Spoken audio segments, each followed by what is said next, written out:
বড় ভাই বড় শিক্ষিত হওয়ার স্বপ্ন বাদ দিয়া মা বাবার খেদমতে চলে গেল, কাজ করে। আর কয়, আমার ছোট ভাইরে মানুষ বানাই, আমি কাজ করে করে ছোট ভাইয়ের খরচ দিব। ছোট ভাইরে কষ্ট করে করে মানুষ বানাইছে, কিন্তু বহু ছোট ভাই বড় ভাই মানুষ হইতে পারে না, শিক্ষিত না হয় ছোট ভাইরে বানাইছে। ছোট ভাই এখন চাকরি করে, বড় ভাইয়ের খবর নেয় না। নাই, ঈদের সময় এখন বিয়ে করি না, কত আনন্দ, চাকরি করে, টাকার অভাব নাই। একই জায়গার এক পার্শ্বে বড় ভাইয়ের ছোট একটা ভাঙা ঘর, বড় ভাইয়ের ভাঙা ঘর আর ছোট ভাইয়ের ঘরটা ছাদ দেওয়া বিল্ডিং। ঈদের বাজার লইয়া যখন গোপনে ঘরে আইয়া স্ত্রীরে কয়, জামা কাপড় গুলো সন্তানেরে দাও, তুমি নাও। বড় ভাই তো জানালা দিয়া তাকায় দেখছে ছোট ভাই আসছে, কিন্তু বড় ভাই রে জিগায় না। বাচ্চারে কি আর কন্ট্রোলে রাখা যায়? ও দৌড় দিছে, কাকা আছে।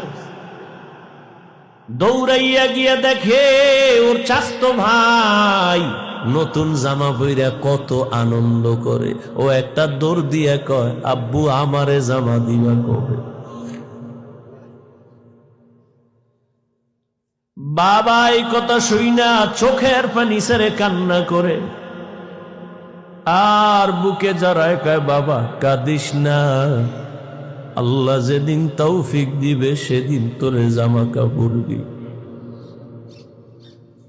এমন নিমক হারাম বড় বাইরে জিগায় না, কোনো খোঁজ খবর নেয় না, কিন্তু বড় ভাই বাবার সমতুল্য,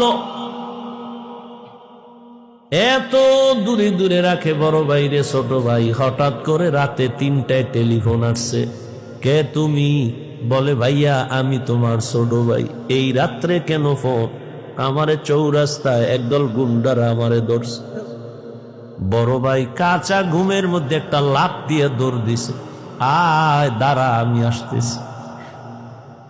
বড় ভাই কষ্টের কথা মনে রাখে না, একটা দৌড় দিয়া সামনে গিয়া এভাবে হাত বের করে বুকটা দিয়া কয়, যত মার মারতে চাও আমারে মার, আমার ছোট ভাইয়ের গায়ে হাত দিবি না।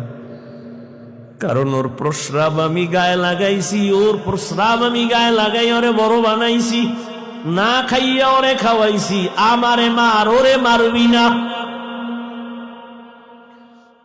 তাহলে ভাই ভাইয়ের জন্য কতটা আপন আল্লাহ বুঝায় দেয়। কিয়ামতের দিন এত কলিজার আপন ভাইটাও কোনো পরিচয় দিবে না, পালাতে থাকবে।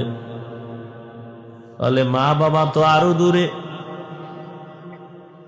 ও আল্লাহর বান্দারা, ইউসুফ আলাইহিস সালাম ভাইদের ষড়যন্ত্রে পড়িয়া বাবার থেকে আলাদা হয়ে গেল। সবাই বাবারে খেলার নাম বইলা ইউসুফ নবীরে নিয়ে গেল। বাবায় ছাড়তে চায় না, কিন্তু কলে কৌশলে আটকাইয়া যখন নিয়ে যায়, ইয়াকুব নবী চোখের পানি ছেড়ে কান্না করে। বাবার চোখের আড়াল থেকে যখন দূরে সরে গেল, 10টা ভাই ইউসুফের বাবার চোখের সামনে কোলে নিছে। যখনই বাবার চোখ আড়াল হয়ে গেছে, তখন মাটিতে ফালায় কয়, এবার হাইটা যা, কোলে নেওয়া হবে না।